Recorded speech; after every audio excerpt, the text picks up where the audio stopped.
You're listening to The Gathering, a podcast for artists and creatives from Arts Lancashire. I'm Alex O'Toole, and this is episode 2 of series 2. We're recording at a time when all of Lancashire is under local lockdown due to COVID-19, and murmurings of a possible second nationwide lockdown are starting to bubble up. The arts are no stranger to uncertainty, and professional artists are some of the most skilled at navigating the precarious nature of freelance work and the stop-start characteristic of funded programmes. Yet under the current conditions, the landscape in which we are now working has shifted almost beyond recognition. It's hard not to feel powerless, but if we are to survive as a sector, if we're to survive as a viable career path, we must find a way through. This series of conversations focuses on how we can start remaking the arts sector in Lancashire. We talk about working within the new restrictions, where the opportunities are, how to rip up the rulebook, and why it's more important than ever to ensure that our artistic practice, our places and spaces, and opportunities to make and participate are consistently inclusive and representative. For this episode, I'm joined by a co-host, Helena Askoff, a Lancashire artist who was at the start of her career in the arts as a partially sighted actor and theatre maker. Together, we talked to theatre director Daryl Beaton from Daryl Beaton Productions and Nikki Miles Wilden, director of Grey Eye Theatre, about their experiences and their opinions of accessing and working in the cultural sector as disabled people. As long-time collaborators and as individual artists, Daryl and Nikki are committed to platforming the voices, stories and experiences of disabled people, which are too often excluded from arts programmes. Through their work, they provide opportunities for disabled artists of all disciplines to create, collaborate and access professional opportunities in the arts. They also work tirelessly to highlight the need for arts organisations and venues to take a more inclusive approach to making, programming, sharing and developing audiences for disabled-led artistic work. For Arts Lancashire, our conversation with Daryl and Nikki marks the start of a renewed commitment to show up for deaf and disabled artists wherever we can in our work. In this episode, we discuss the impact of the pandemic on disabled artists, how to create opportunities through open conversations, and what arts organisations and venues need to do to improve access to culture for disabled audiences and to create more opportunities for training and employment for disabled artists.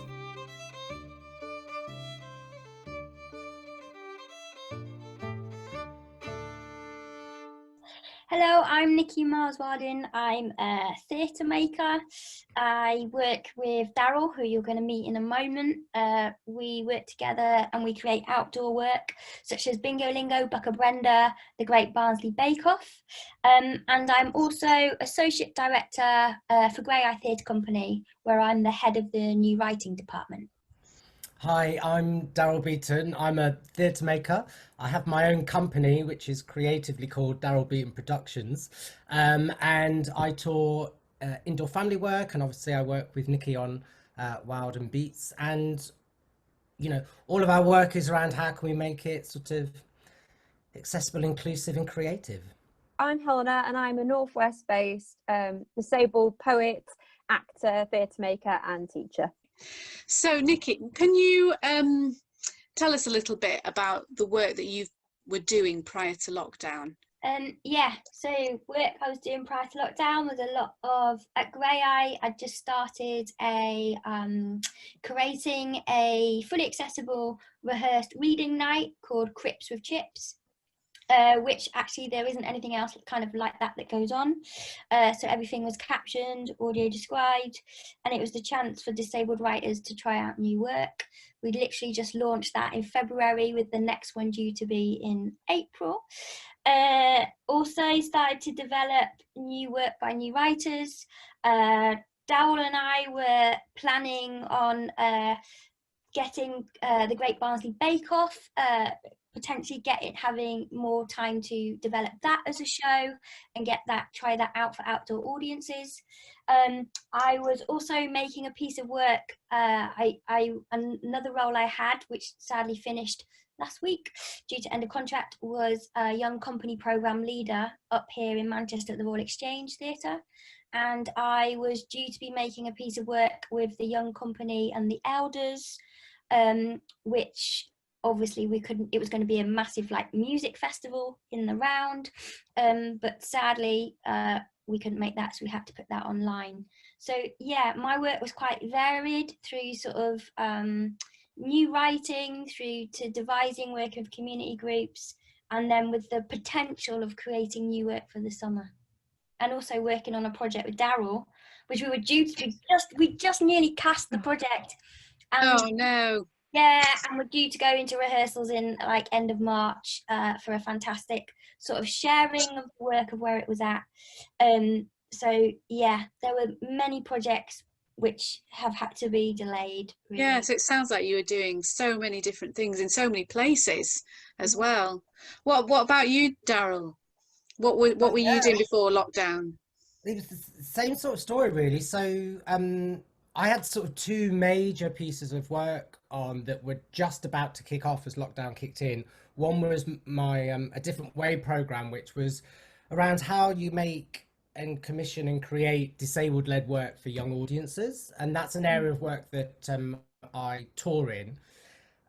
So yeah, we were developing 3 new shows. Nikki was directing one of them, and we were going to put on some big symposium, and literally it was about to happen sort of mid-April, and then of course lockdown kicked in, and we had to sort of pause it. But also I had a 12-week tour of Japan all booked in. It took me like a year to set up. That was going to be over sort of linking up with the Olympics and things like that.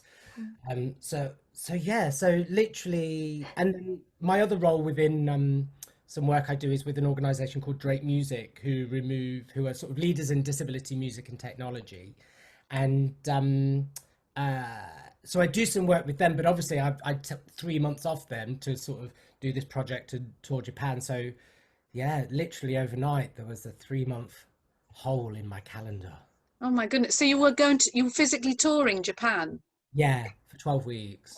Wow, and that must have taken some organisation. Well, it was in 2 blocks. I was out there for 8 weeks, and then I went back out and then came back for July, and then went back out in August for another 4 weeks.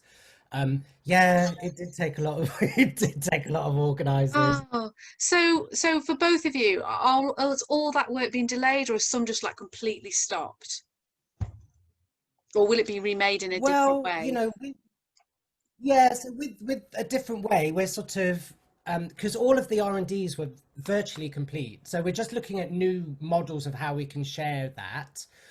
2 of them with a view to sort of, touring again in the future. But I suppose the one that Nikki was working on, a show called Special, which was teenage audiences, we're just going to really sort of use this opportunity we're in to explore the creation of an online live show, because regardless of what happens, as we all know, people are going to be in and out of lockdown for quite some time, and then disabled artists and performers who are freelance, they might be shielding longer. So how can we create a sort of a show, a model that is a little bit sort of freer in terms of how you present it? Yeah, that sounds like you're making the best of a really difficult situation. What about you, Nikki, with the work at Royal Exchange? Did you say that had gone online? Yeah, so the elders, the intergenerational project, we'd never heard of Zoom until March the 16th, and then it's like everything became online and on Zoom, and it's great. And I continued to teach online. We did weekly sessions with the young company, and then the Intergen project, because we had this idea. I was working with the writer Testament, who's a spoken word artist, and we knew we wanted to do this thing around music and a music festival. So looking at Zoom, we decided we'd turn it into sort of 5 episodes, sort of mini soap opera. And because also, like, you have to take into those participants that you're working with. So if we were in real life, we could have made it kind of quite autobiographical about their stories. Because we're there, we're in the room, we can protect them with how much they're sharing. But when you put work online, you have to be careful because you don't know if those people are on their own. So we decided the safest way for everyone was to create characters, because then that way it's a step removed, isn't it? And it just makes it a safer environment, I think. Yeah, that was a really good idea.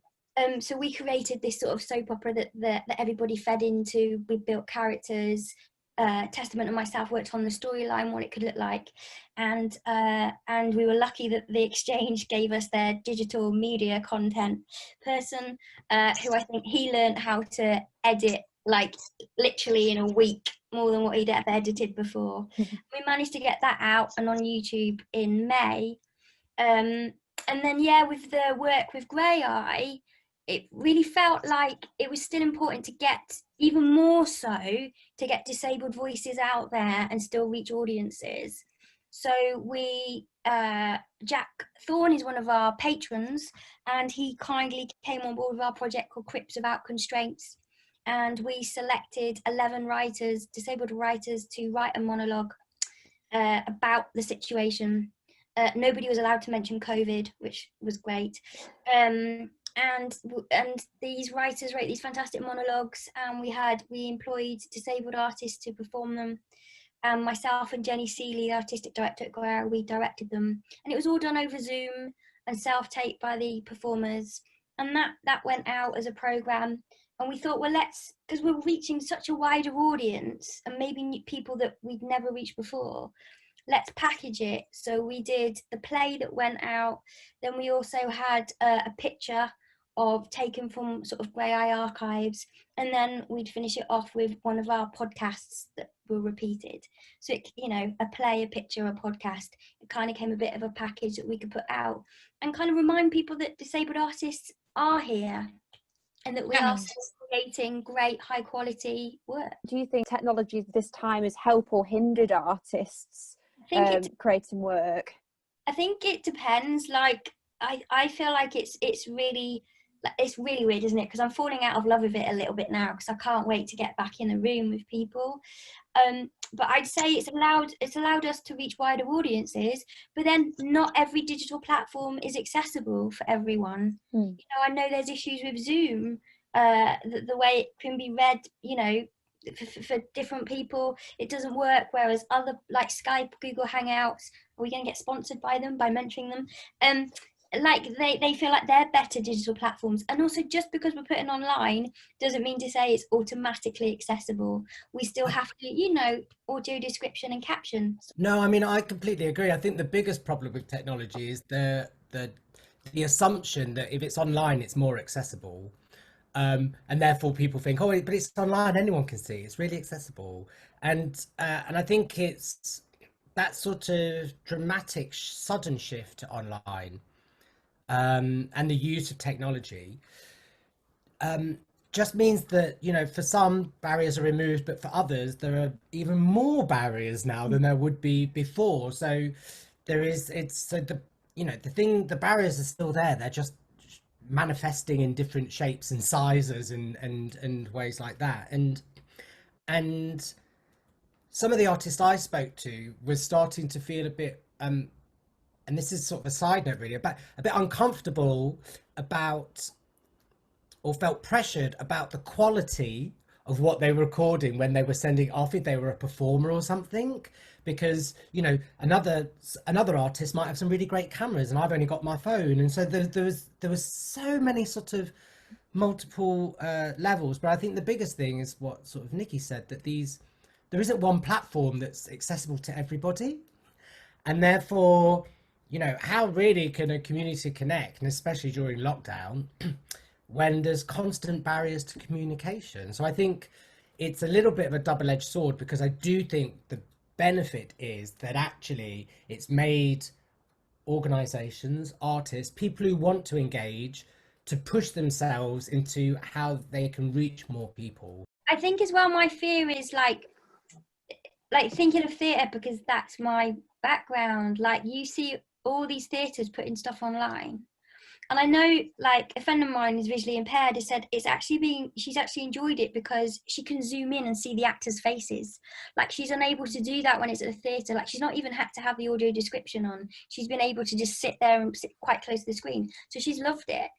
Now, my fear is that as people start to go back to whatever this new normal is and theatres start to open, I mean, hopefully they all do, like, are we going to be forgotten? Because there are still some of us that are not going to be able to be part of that audience because we're still shielding. So I think there is that point of going, it can't just stop. Like, whatever way it's being used in, there has to still be some inclusion, whatever that might be. I mean, yeah. And I'm falling out of love with it because I'm a theatre maker. If I wanted to do film and TV, I would have done that. And it makes me apprehensive as a director. I think, like Daryl was saying, that anxiety over, I don't know how to do camera shots. Like, I'm still learning, and it's like, how can you make it interesting so it isn't just that sort of talking heads Zoom thing again? I think there's also a flip side to that as well, because I think some of the other concerns is that when you know, more live performance starts to happen again, in a more sustainable sort of normal. I don't know why I'm doing air captions because it's a podcast, but I'm doing air captions when I say normal.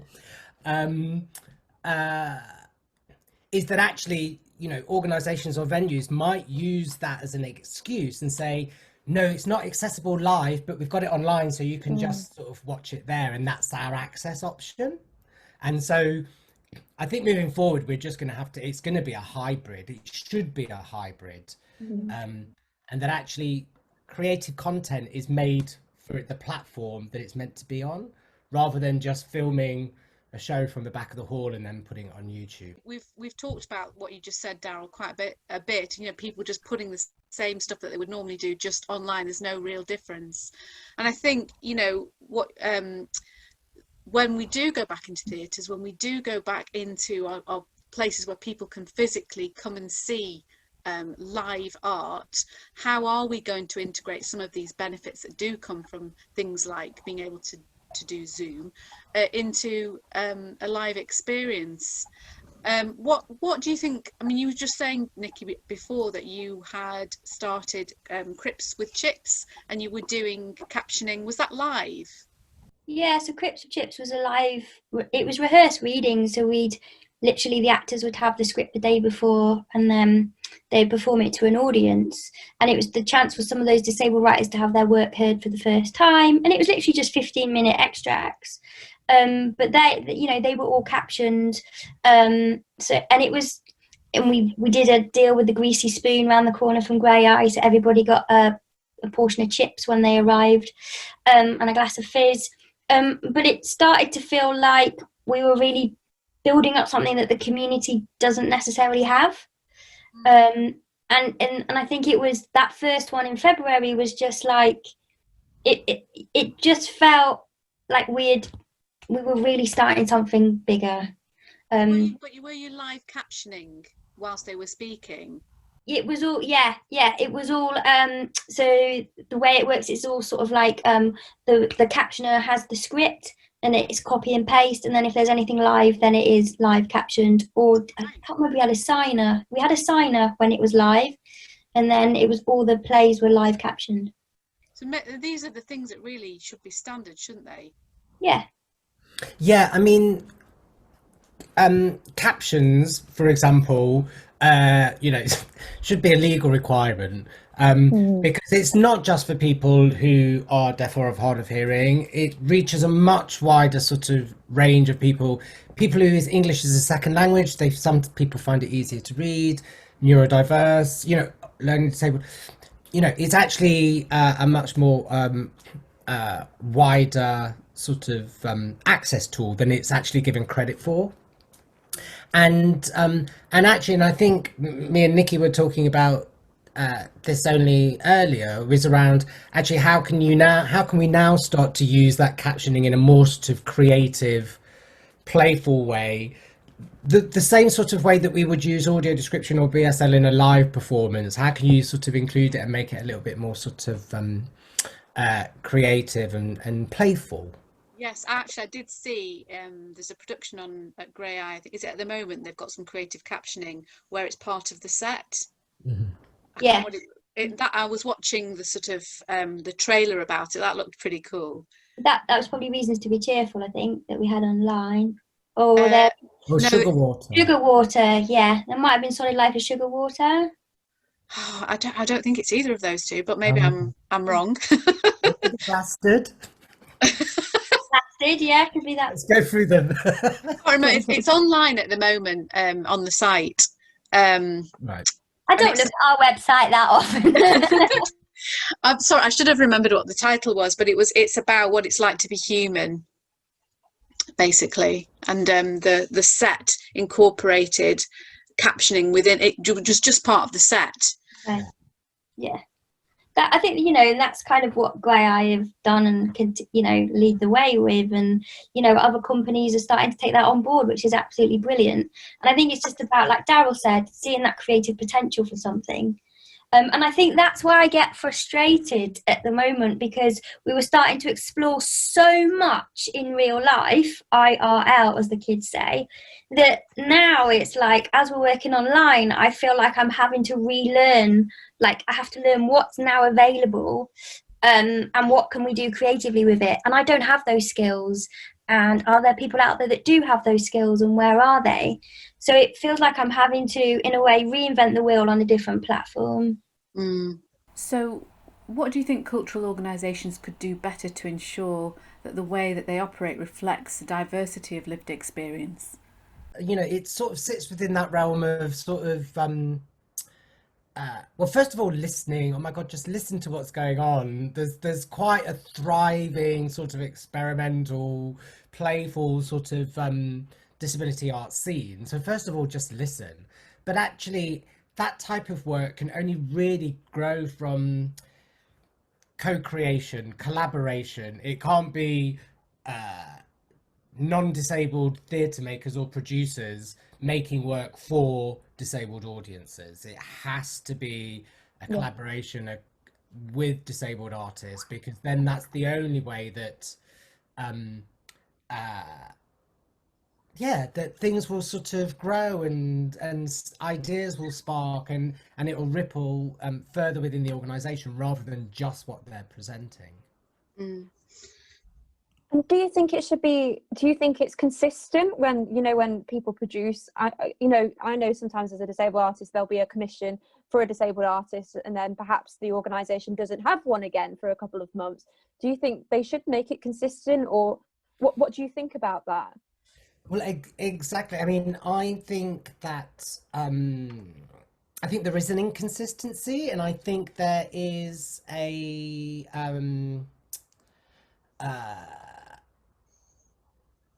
so I think it is inconsistent. I think there's sort of, you know, this whole sort of tick boxing, this whole sort of funding requirement thing that plays into it, and it's not until those opportunities are available within their main program, and it's not some sort of we had a big discussion around what is tokenism, and people are like going, but I'm really trying to sort of reach out and I'm setting up this thing for this particular sort of community to sort of take part in, and you're like, but that's still an add-on. Just actually change your main program, open up your main program. That's not tokenism, that's sort of diversifying and inclusive and all of that type of stuff. Just having a sort of specific side scheme, which will only ever be for a short period of time, because it will be for as long as that funding pot allows it to last. Whereas it's incorporated into your main sort of strands of work, then it's going to be central. Absolutely. I mean, it's bizarre that so many cultural organisations literally ignore a whole part of their audience, and actually a whole part of what could be artists and producers that they could work with on a regular basis, so that, as you say, they'll do a program for a little bit and then they might not do anything else for another couple of years. But I think that's it, isn't it? Is like, what is the work you're doing with that artist? Okay, you're putting on their show. Wow, well done you. But then you then go, well, then what's the legacy? What's the longevity in it for that artist? What is it you can offer that artist so they can continue to develop? It's not just about pick them up, use them for one project, tick a box, get funding, move on. It has to be true investment in that person as an artist. And if you can't house their work, then put them in contact with someone who can house their work. Upskill. There are barriers to us as disabled artists with regards to training, with regards to even getting into venues or organisations to see work. Therefore, help us, not help us, that sounds too victimised, but, provide us with those skills. Allow us to feed into your organisation as well. It isn't just pick you up, use you, jog on. It has to be that real investment, as you would invest in any other artist, hopefully. It's completely embedded, isn't it? Because it's about having the facilities to be able to physically allow people to get into the building, and then when they get there, be able to access the opportunities, whether that's as an artist or an audience member. But also, let's not allow people to say, I can't program you because you can't get in my building. Then you go, okay, well, I can program you to make work in this car park over here, or in that gallery in the town centre. Think outside the box, how you can engage with these people, because you will start engaging with new artists, you'll engage with new audiences as well. And let's not forget that everybody is pre-disabled. Everyone will become disabled, whether through old age or an accident or whatever. Therefore, nobody should, be just put in that box, because it has to be made accessible to everyone, because everyone is going to need it at some point in their life. That's so true, Nikki. I don't think I've really thought about that before, but yeah, that is absolutely true. And I wonder how many organisations, and specifically organisations with buildings, think about these things, that the space isn't just the space with a stage. It's so many other places, isn't it? Yeah. So I think, to be controversial, how many times they think about it? Probably once every 4 years when they have to do their MPO bid. I think you might be right there. I really do. And I think that it's not good enough. And I think I keep hearing this word, the arts have got time to reset and restart. And, I'm no idiot. I know that when we come out of it, it's not suddenly gloriously going to be accessible. But I think we have to start holding people to account a lot more. They have had time to write new bids. That there purely is no excuse. And they can make it work. They have to. They do have to. And obviously that's why I want to have this conversation with you, because we certainly recognise we need to make some of those changes in Lancashire. So in terms of people who are doing it right, obviously you guys have talked about your work that you're doing with different organisations and your own organisations. Who else can you call out that's doing what you would consider a good job to make it completely accessible? Well, I think in terms of commissioning disabled artists, and this is very specifically within the outdoor arts, but Without Walls, I mean, they've been running sort of commissionings for many years, 10 years,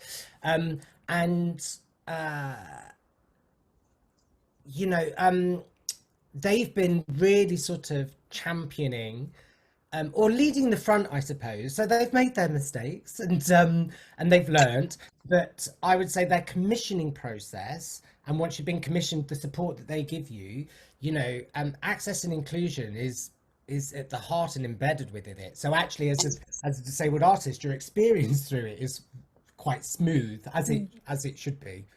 So I would say sort of I'd call them out as a good case. Yeah, and then I think sort of we've got Unlimited, haven't we? With their commissions strands that go out every couple of years. Then also Dada Fest. Yeah. They're the kind of big ones.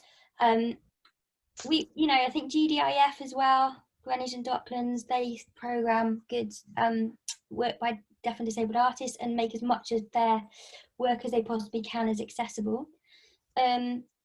Buildings wise, I'd say Home in Manchester. Yeah, definitely starting to push the way, and just generally how they treat artists anyway. Like, you know, paying artists to actually fill out an application is brilliant. Yes, I saw that. And also like the access in that building, you know, it's not there, but they're learning, they're striving to make it more so. I think Contact as well up here in Manchester, with young people starting to integrate access and everything in the work that their young company do. Bigger wise, I might have to have a think.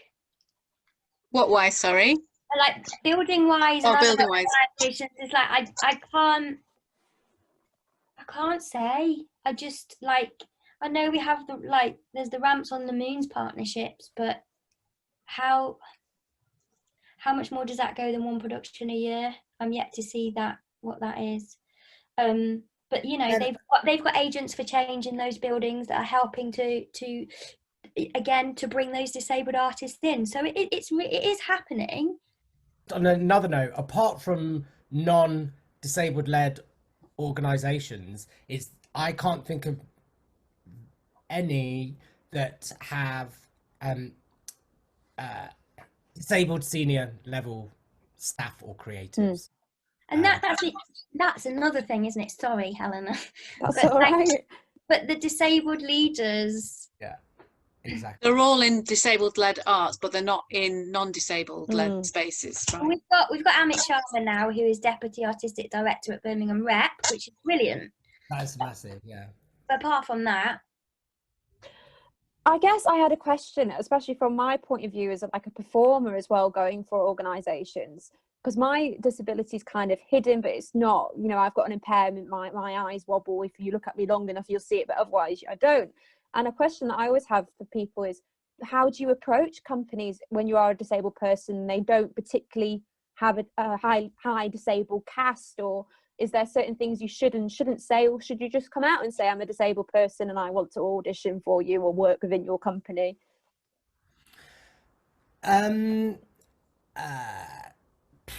Yeah, ultimately, you know, disability is not a shame word. It's nothing to, you know, if they were uncomfortable with it, that's not our responsibility. Okay, yeah, is the first thing. But actually, less people are sort of forced in a way, and it's very difficult being at the front. It's not nice, you know. You take the first sort of rounds of punches before the others come behind. But actually, how are those organisations going to sort of develop and think about how they talk about it, even to begin with, and then actually, you know, me and Nikki often have these conversations. I think Nikki was saying earlier today that, you know, if somebody asks for you in for an audition and you ask, you know, what's your access requirements, and they say we haven't got in it, then it needs to be highlighted then. And also that's sort of a reoccurring theme, and it's sort of like, until there is more and more people asking and demanding, if you like, there's not really organizations, casting directors, there are some really good ones out there, but the majority probably won't make a change unless they're continually pushed to do so. I think that's right. It's like, I always know if an organisation is a good organisation because they'll say, here's our access requirement form, fill it out and let us know what you need, before they've even asked you. You know, it's part of their sort of like criteria, their interview, their audition. They send it out to everyone, rather than it feeling like it has to come from you all the time. And like I agree with Daryl, being disabled, it's not, we shouldn't be shamed. If anything, we're proud of the disabled word. And I, you know, and that's it's also that question, isn't it, around, we're so invisible in this world, and is that because we're hidden away, or is it that people choose not to see us? You shouldn't have to ask. I think that's the point, isn't it? It should just be a given. It should be, yeah. It should be, but it's not. So you will ask. Yeah. You'll constantly ask. Yeah. I always say, like, people go, oh, if you know, it's that thing about knocking on the door, isn't it, to be let in? And I'm like, yeah, I can't actually reach the knocker on your door to get in. So should we have a conversation about that? Yeah. It's Yeah. about engaging conversation. You know, I used to think being militant was the way, but I've gone off that. I think you can be militant through a conversation, because that's how people start to learn. You have to do that thing and tell them, like, you have to tell them about your world. Yeah, absolutely. Yeah. Because I mean, obviously you two are really experienced now, but for somebody who's coming in as a disabled artist or a deaf artist and they're new to this world, but they really want to make a go of it, perhaps they feel a bit less confident about making that ask. Completely. And I think that's, sorry, I think that's an issue, like, with the world, because it's how disability is seen. It's seen as being, oh, this victim, this shame thing. But also it's a bigger question for the industry. Why do disabled people feel like they have to hide who they are and that they don't have the right to be there? And a lot of that comes from this whole thing as a disabled person of feeling like we're never of good quality, we're never truly valued. And we are told that from a young age by society, by school, by teachers, by medical professionals, by media that we grew up with, that we're not good enough. So we carry that sort of inherent pain and trauma with us. So for me, it's like, it should be the industry has to start making that change and make us feel that welcomed and valid, because we're carrying that on our shoulders anyway. I totally agree as well, because, you know, with the industry, when you think especially of the performing arts industry, you think of it as somewhere where you go to get judged, don't you? If you're good enough for the job, if you're suited for the character. And quite often, for example, when they have character bios, you should be this type of character. They won't say if it's suited for a disabled person or not suited for a disabled person. So yeah, I totally agree. Therein lies a bit of the problem, because why should the roles just be specifically targeted for disabled performers? Yeah. You know, I think it's Jenny Celia at Grey Eyes. She says, you know, Shakespeare never wrote Juliet a non-disabled woman. So, you know, so I think, yeah, there's so many different factors in that make the sector sort of more oppressive for disabled artists in terms of identity. But I would suggest to new people, or the, you know, coming into it and stuff, is find your tribe. You know, you're not the first. There's loads of people that have done it. And actually there's actually quite a wealth of sort of sharing of knowledge and support out there. Some of it contradictory, people don't agree, but actually it's a good place to try and form what's the word? Form a baseline of what is acceptable and what things are achievable, so you're not having to sort of take that path alone when there's actually one that's quite well trodden. Yeah, and you know, as I always say, like, I'm sitting on the shoulders of giants. There are many people that have been before me that are continuing with this. So I think Daryl's right. Seek people out, have conversations, build up your community. Definitely. I think that goes for anyone working in the arts. You know, it's hard enough.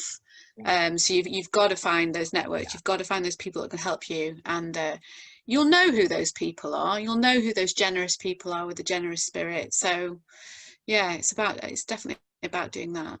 So just on that then, what do you hope or think will come out of this period in terms of what disabled and deaf artists will start making as a result of this period? I think just like the sort of wider art sector and artist response to it, I think it's going to be very sort of individual and sort of personal, I suppose. But I do think it's interesting.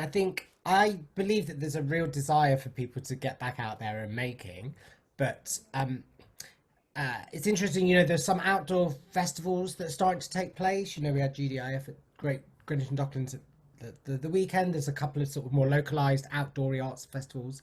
And some of those, you looked across their programs in the last couple of years, and, you know, disabled artists were performing at those festivals, not as like, this is our inclusive strand, they were just, you know, part of the mix. You look at that program now and they're not there. And I think that's because we're still not sure about, you know, the safety, if you like, or, you know, at the start of the pandemic, you know, a lot of the disabled artists know, you know, beyond, you know, they weren't necessarily worrying for as much as other people about how they're going to make work now. They were worrying about how they're going to survive. Anyway, so in a way, from me personally, I feel that, you know, it's been like 6 months, and it's only now that I'm starting to think about, oh, right, I'm back in a headspace where I can start thinking about work and what that might look like.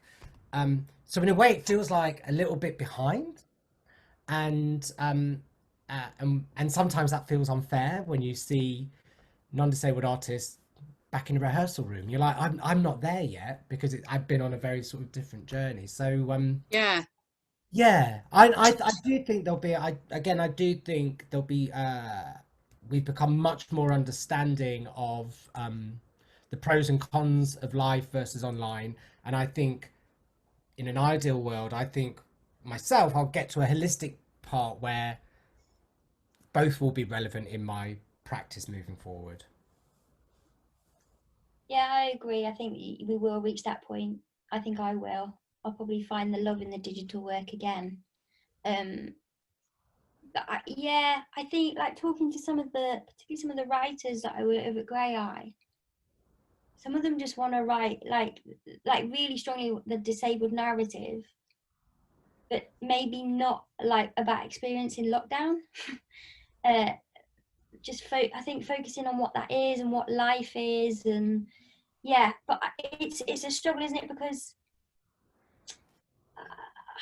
everybody's got so much going on at the moment, and I don't mean this to sound like really like, oh, but like, you know, talking to a writer where she's had to sort out her own PPE for her personal assistants. So not only are you trying to sort out when you're going to get your food box delivery, but you're also having to work out how you're going to get gloves and masks and aprons for your carers to come in and give you that, you know, so you can live independently in your own flat. There's always that thing, isn't there, that actually, it's quite funny, isn't it? People go, oh, you're not experienced in doing budgets or whatever. Well, no, I do. I pay my personal assistants every day. I work out where I'm getting X, Y, and Z equipment from. So actually, I have that skill, but in a different way. Like, you know, we aren't all just sat at home. People do have stuff going on that we have to take into account. 100%. We were talking about that, Daryl, weren't we, in a previous conversation about this, the fact that, you know, lockdown has remedicalized a lot of disabled people, which massively affects your mindset. Well, and I think, like Daryl said, like when you see people going back into rehearsal room, and like it builds that hierarchy back in, and survival of the fittest. And when am I feel like I'm goes back to school days, being the disabled kid sat out on the side during PE or playtime, whilst everybody else is playing British Bulldog or whatever it is, because they haven't bothered to include you. It's that sort of like that feeling. Yeah. And I don't want to be sat on the wall for much longer. When, you know, and what are we going to do about it? And, you know, it's health, isn't it? I still want to live, so therefore I have to. But is there a way I can sit on the wall with my other mates and still make, and we can have our own fun? Yeah, I think mindset as well. It's such a big thing, and it affects creativity, in terms of whether you're even in the mood to do something creative. But then also, what you were saying about your writer friends as well, Nikki. You know, how do you write for what comes next if you don't know where you're going to make the work, or who the audience is going to be, how many people are allowed to watch it? It's a really odd situation all round. Yeah, and also if you're going to be there with the work being made, and yeah, you know, like I'd always think about how if the artist was shielding, how I can still have them in the room and have them collaborative. And you know, I'm still that artist. I don't know when I'm going to be able to get in a studio and make work. And I think, a lot of us are taking it, week at a time or month at a time. And let's be honest, the guidelines are changing every day. Like, Yeah. we've been on air and it's broken now that the R rate has gone over 1. So Oh, really? who knows where we are going to be next week? Yeah. I don't know what work is going to be made. I think some of it might be quite angry.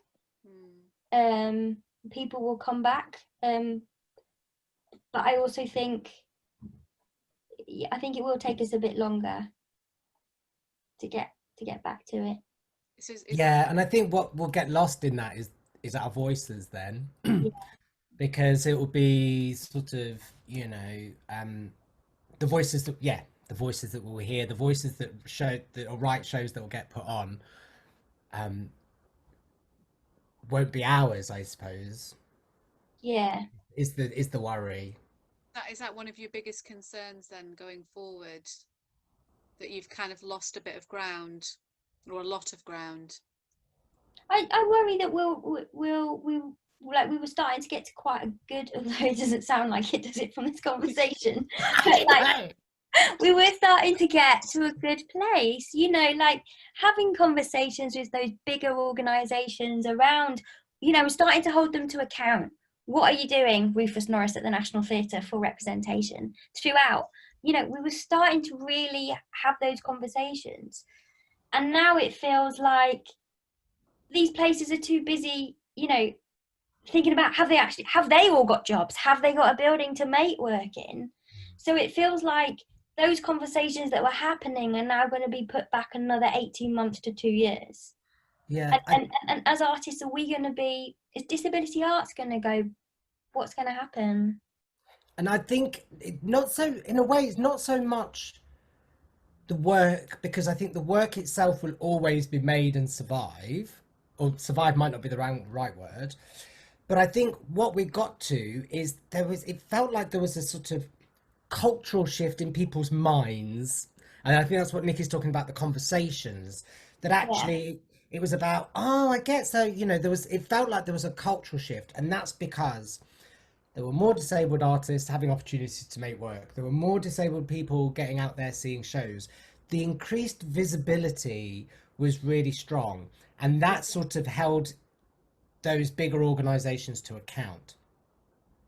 Moving forward, if disabled people aren't in the audiences, if disabled people aren't going to the galleries because they're not feeling safe, if they're not in a position to make work at the moment, if the opportunities for making work are, the recruitment thing isn't sort of accessible or safe, and so it feels like actually that sort of conversation around cultural shift is the thing there's the more fear about crumbling, because that's the hardest bit to rebuild.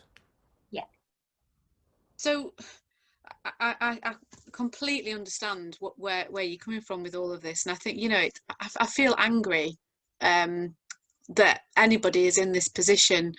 So what do you think are the opportunities? What can the arts sector do to make sure that conversation doesn't fall down the cracks, and that when people feel safe enough to come out of their homes and start making work again, not that you may have stopped, but start making work with other people in the same space, how can the arts sector facilitate that so it happens quicker and there's less of a break? I think it's about not stopping the conversations, and also, and I think like everybody's got to do these guidelines, haven't they, about going back to work, include people that are shielding in that, how you can still work with those people if they can't be in the space. I think that's important. I think it's it gets said quite a lot, but it gets said a lot because it's true. The old system, the old rules didn't work anyway. They weren't very good, actually. So don't try and rebuild them. Actually, you're at a point now where you are looking at reopening. You are looking at sort of future plans, things like that. Engage with conversations. Bring disabled people, artists, administrators, your On your- mate who's disabled. Bring them into the conversation so you can get as many sort of real life views on what that decision will mean to them. Yeah, I think as well, go as far as like who's on your board. Like, Yes. reshape your board. Have some Mm. disabled people on Yeah. that. You know, there's the We Shall Not Be Removed campaign, which is a Disability Arts Alliance. You know, they're at the moment having some campaigns and there's information out there, and it's sort of like, and this is what I mean by listening. You know, I think just take some space to listen to the conversations that are already happening in this area, in this field, and trust that their experiences and opinions are valid. Just because you don't understand it doesn't mean they're wrong. You don't understand because you're not living it. Mm. So you just need to listen and accept what they're saying as truth rather than being defensive or trying to judge it or unpack it. Yeah, completely. You don't know about it because it's not your lived experience. That doesn't mean to say it doesn't happen. Yeah, absolutely. Absolutely. I think there's certainly in Lancashire, I sort of feel, and this is just my opinion, that there's not enough, those conversations aren't happening because there's not enough people who know who to have them with. And it's sort of like a self-fulfilling prophecy because we don't know who the people who are disabled or deaf who want to work in the arts are. We don't know enough of them, and so they're not being in locally I'm talking about, and so they're not being included in the conversations, and therefore they're not even being thought about as part of this conversation. I may be doing a disservice to some of the organisations. I'm sure that some of them are doing, but not on a consistent basis as we've been talking about. But also, like, I would go then, but there might be deaf and disabled people that don't know they can be artists. Exactly. They're not being engaged with. Exactly. So everyone's an artist, and it's up to arts organisations to put that out there and make everybody feel welcome. And now's the time to do that. Yeah. Really It's that about stop it being a barrier, isn't it? Like I was saying about when you audition or when you meet other people. I mean, it's taken me, quite some people are born disabled and it takes a while for you to be confident within yourself. And if you're not confident in yourself, sometimes you don't think I can be an artist because of that. That is something that, yeah. I would, who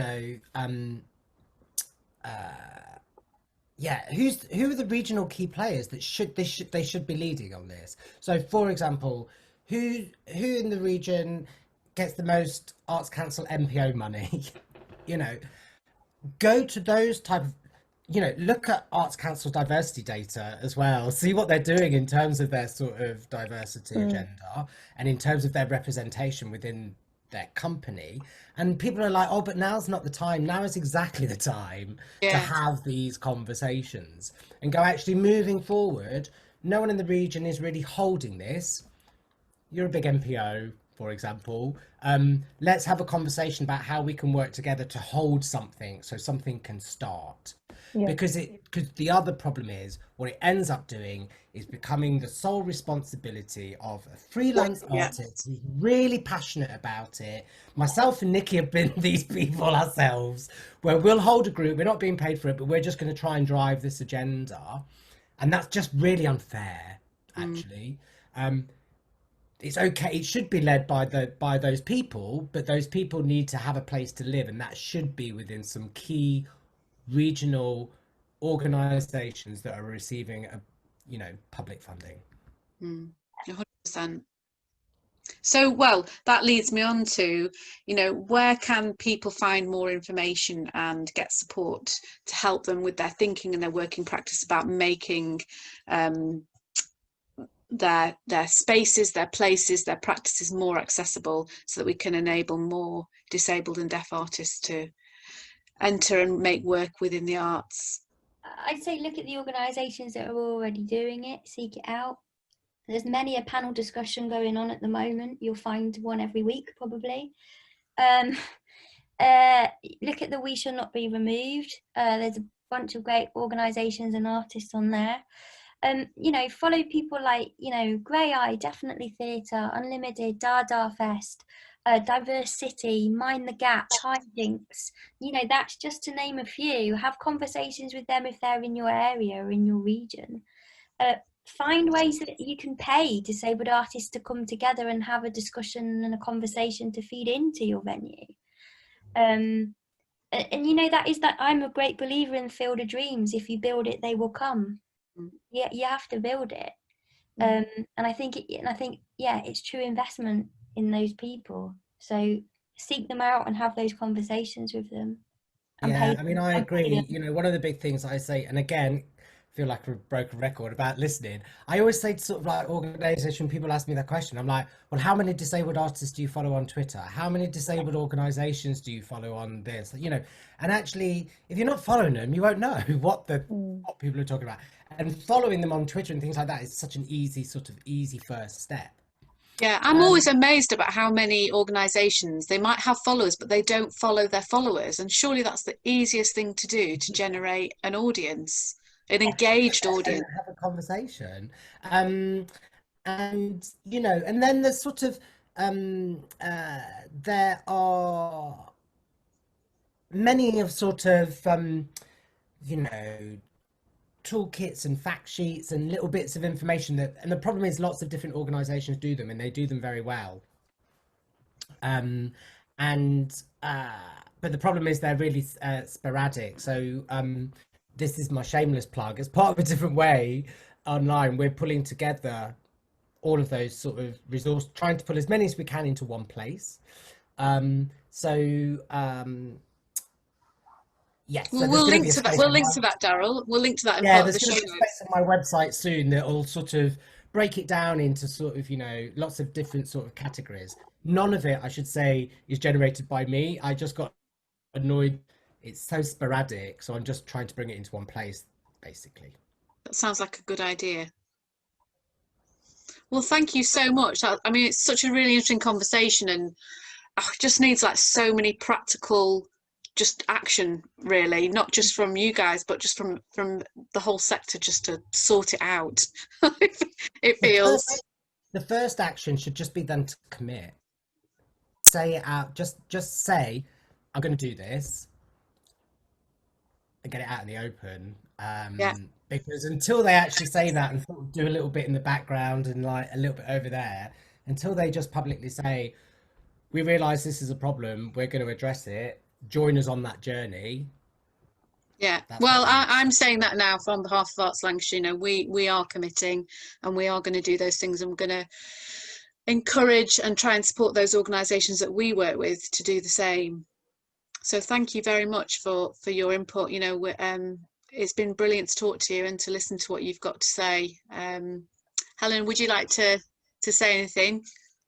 It's just been amazing. I think what you were saying about your tribe, I think it's so important to keep these conversations going, isn't it? You know, the more people hear, the more they'll start thinking about how to make a difference. So yeah, thank you for having me. And thanks, Helen. Thanks for getting involved. It's been great to have you co-interviewing on this podcast. And it's really lovely to meet you both. I do want to say that actually we are quite fun. Like I know. I totally know that. I know we've had quite an in-depth conversation, but I know that already. I feel like we're like, oh, there's my soapbox. I better get off it now. But we are. I think it's because it's our passion. It's what we care about. We care about the community. We care about the work. But we do have a laugh as well. It's been really lovely to talk to you and to meet you as well.